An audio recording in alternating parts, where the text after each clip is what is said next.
হবে। সো তারপর ওটা দেখলাম, দেখার পর যখন আমরা আগাতে থাকলাম আমরা একটা গাছের সঙ্গে একটা লাশ বাঁধা দেখলাম। ওই লাশটা একজন নারীর লাশ, ওটা ফুলে গেছিল। সো ওটা বেঁধে রাখা হয়েছে কারণ আপনার পানিটা নেমে যাবার পর ওটা দাফন করবে। কারণ অনেক সময় থাকে না যে নিজের প্রিয়জনের লাশ ভাসিয়ে দেওয়া তো অনেক কষ্টকর। আর গল্প শুনেছি আমি ওদের মুখ থেকে যে একজন মা তার মৃত সন্তানকে কোলে রেখেছিলেন। সো ওই সন্তানটাকে দীর্ঘক্ষণ রাখার পরে আসলে ওকে কি করবেন, তখন উনি তাকে পানিতে ভাসিয়ে দিয়েছেন। কিছু দূর যাবার পর আরেকজন নারীকে আবিষ্কার করলাম, উনি দাঁড়িয়ে আছেন। তা আমরা ভাবছিলাম যে উনি বোধহয় ত্রাণের জন্য দাঁড়িয়ে আছেন। তা আমরা আমাদের উপহার সামগ্রী ওনার হাতে তুলে দিলাম। উনি নড়ছেন না। তা আমি বললাম যে মানে খালা আপনার কোনো প্রবলেম বা আপনি কি কোথাও ইয়া করবেন কিনা। তো উনি কোনো কথা বলছেন না। পরে আমরা বোট থামিয়ে কথা বললাম, তো উনি বললেন যে ওনার ছেলেকে খুঁজে পাচ্ছেন না। তো উনি এতখানি পানিতে, গলা পানিতে দাঁড়িয়ে আছেন। তারপর আমরা জিজ্ঞেস করলাম যে ছেলে চলে আসবে, আপনি মানে ফিরে যান, সামনে কিন্তু অনেক পানি, আপনি যেন না। তখন উনি বললেন যে আমার ছেলে তো সাঁতার পারে না। এরপর আমরা কথা বলতে পারি না। আমরা বাচ্চাটা ছোট এবং আমরা বহুবার কেঁদেছি। মানে আমরা ত্রাণ দিচ্ছি ঠিকই, আমরা কিন্তু যতক্ষণ পর্যন্ত আমরা ওই পোলে ছিলাম, লাল পোলে, অতক্ষণ পর্যন্ত আমরা কাঁদিনি। যখন আমরা যাত্রাটা শুরু করলাম এই প্রত্যন্ত অঞ্চলের দিকে, আপনাকে আমি বোঝাতে পারবো না যে আমি এবং আমাদের প্রেসিডেন্ট কি পরিমাণ, শুধু আমরা দুজন না, আমাদের বোটের প্রত্যেকে কেঁদেছে। এবং আমরা যখন আমার বোটের ওই ছেলেটা সোহেল নাম, ওর বাবা মাকে রেস্কিউ করলাম, ওই দৃশ্যের একটা ভিডিও, মানে পুরোটা নিতে পারিনি, আমার কাছে একটা ভিডিও আছে। ওটা না অসহনীয়, ওটা সহ্য করার মতো না। মানে ওর বাড়ি পুরো ডুবে গেছে, বাড়ি খুঁজে মানে বাড়িটা আবিষ্কার করলো কিন্তু পুরো ডোবা। ও চিৎকার করছিল, প্রতিবেশীদের জিজ্ঞেস করছিল চিৎকার করে, হ্যান্ড মাইক দিয়ে যে আমার বাবা মাকে দেখছো, ওরা কোনো বাড়িতে আশ্রয় নিয়েছে, কেউ বলতে পারছে না। তো পুরো এলাকাটা খুঁজে খুঁজে আমরা ওদেরকে একটা বাড়িতে আবিষ্কার করলাম। ওই সময় যে ছেলে এবং মায়ের যে কথোপকথন ছাদ থেকে, আমিও তখন হাউমাউ করে কাঁদছি। মানে ওটা আমি আসলে মানে ও বলছে যে মানে ও প্রথমে চিৎকার করছিল এবং ও বলতেছে যে বাবা তুমি আইসো, মানে ওদের ভাষায়, আমি ও ভাষাটা আসলে পারি না। তো বলছিল মা তুমি নামো, আমি তোমাকে এখান থেকে নিয়ে যাব। তো উনি বলছিলেন যে উনি আসলে নামবেন না, উনি এখানেই থাকতে চান, যাবেন না। আর ওখান থেকে নামানোও কিন্তু কঠিন। আপনারা দেখবেন যে আমাদের আর্মিরা কিন্তু মানে হেলিকপ্টার নিয়ে গিয়ে উদ্ধার করেছে, এয়ারফোর্স, হ্যাঁ এয়ারফোর্স এবং অন্যান্যরা। এই যে আমরা বাড়িটা ঢুকেছি আপু, এখানে গাছগুলো এমন, মানে এখানে যেটা গ্রাম আছে এটা বোঝাই যায় না পানির জন্য। আমরা যখন যাচ্ছিলাম আমরা একদম বোটের মধ্যে শুয়ে যাচ্ছিলাম এবং সমস্ত পোকামাকড়গুলো গাছের আগায় গিয়ে আশ্রয় নিয়েছে।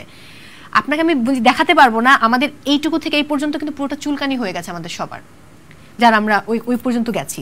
মানে আমাদের মেডিসিন ইউজ করতে হচ্ছে। এবং গাছগুলোতে এত পোকা, সবগুলো পোকা আমাদের গায়ে পড়ছিল, কারণ আমরা তো গাছগুলোর ভেতর দিয়ে যাচ্ছিলাম। কোনো কোনো জায়গায় পানির উচ্চতা এতটা তখন যে আপনার কারেন্টের তো লাইনের কতগুলো স্তর হয় না, প্রথম যেই তারটা, ওই তারটা পানিতে, তখন আমরা ওই লগি দিয়ে তার উঁচু করে আমরা বোট টানছিলাম। মানে এটা না আমি আপনাকে একদিনে বলে, মানে আমি এখন হয়তো নর্মালি কথা বলছি, হয়তো ইমোশনাল হচ্ছি না, ভেতরটা আমার ইমোশনে কাজ করছে, বাট এটা খুবই বিভৎস। 4টা গরু পড়ে আছে, ভাসছে মরে, এবং ওরা খাবারের জন্য কি পরিমাণ হাহাকার করে যে সাঁতার কেটে আসে মানুষ একটু শুকনা খাবারের জন্য, এটা আসলে ওই সময় নেওয়া যায় না, লিটারেলি নেওয়া যায় না।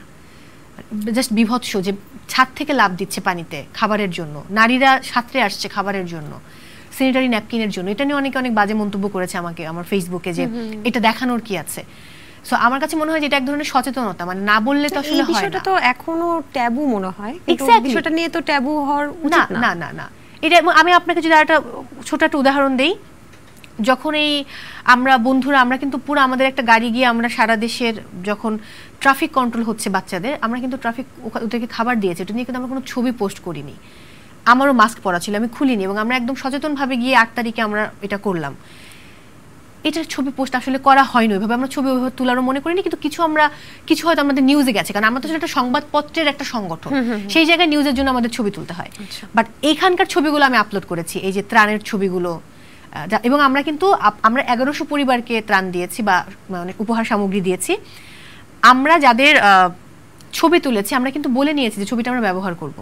যারা রাজি হয়নি এদেরটা তুলিনি, আর কিছু আমরা তুলিনি, কারণ 1100 পরিবারের ছবি তো তোলা সম্ভব না। অনেকে তো এটা বিব্রত হয়। অভিনেতা জোভান কিন্তু অলরেডি এটা নিয়ে একটা কথা বলেছে যে ওখানকার মানুষ তো সবাই আসলে দরিদ্র না, বা কারো আসলে ত্রাণ বা ওরকম না, এটা আসলে সহযোগিতা বা উপহার হিসেবে, এটা তো থেকে যাবে একটা সময় অবশ্যই। আর যখন তিনি দেখবেন তখন তো নিজে অসহায় ফিল করবেন, তাই না? Definitely definitely. এবং এই জন্য আমরা প্রত্যেকে বলে নিয়েছি। আপনি খেয়াল করবেন আমার লেখাতে আমি মানে শুরু করেছিলাম একটা বাচ্চার গল্প দিয়ে, যে একটা সম্ভ্রান্ত ফ্যামিলি দেখলে মনে হয় খুব সচ্ছল, এবং ওরা বলেছিল যে আমাদের খাবার দরকার নেই, শুধু জুস দেন, কারণ বাচ্চা আছে ফ্যামিলিতে। সো অনুমতি ছাড়া কারো ছবি তোলা হয়নি, 1 নাম্বার। 2 নাম্বার আরেকটা ব্যাপার আমি ক্লিয়ার করতে চাই, সানগ্লাস পরা ছিলাম আমি এবং আমার প্রেসিডেন্ট জাফর সাদিক। সো আমরা দুরাত ঘুমাই না। আমি বোধহয় 5 থেকে 10 মিনিট একটা ন্যাপ নিয়েছিলাম হচ্ছে ওই আপনার মেন রোডে বসে হেলান দিয়ে, ডিভাইডারের সাথে হেলান দিয়ে, আর ট্রাকের ওপরে শুয়ে 5 থেকে 10 মিনিট ন্যাপ নিয়েছিলাম। সো চোখ খোলা যাচ্ছিল না, চোখ বন্ধ হয়ে আসছিল। আর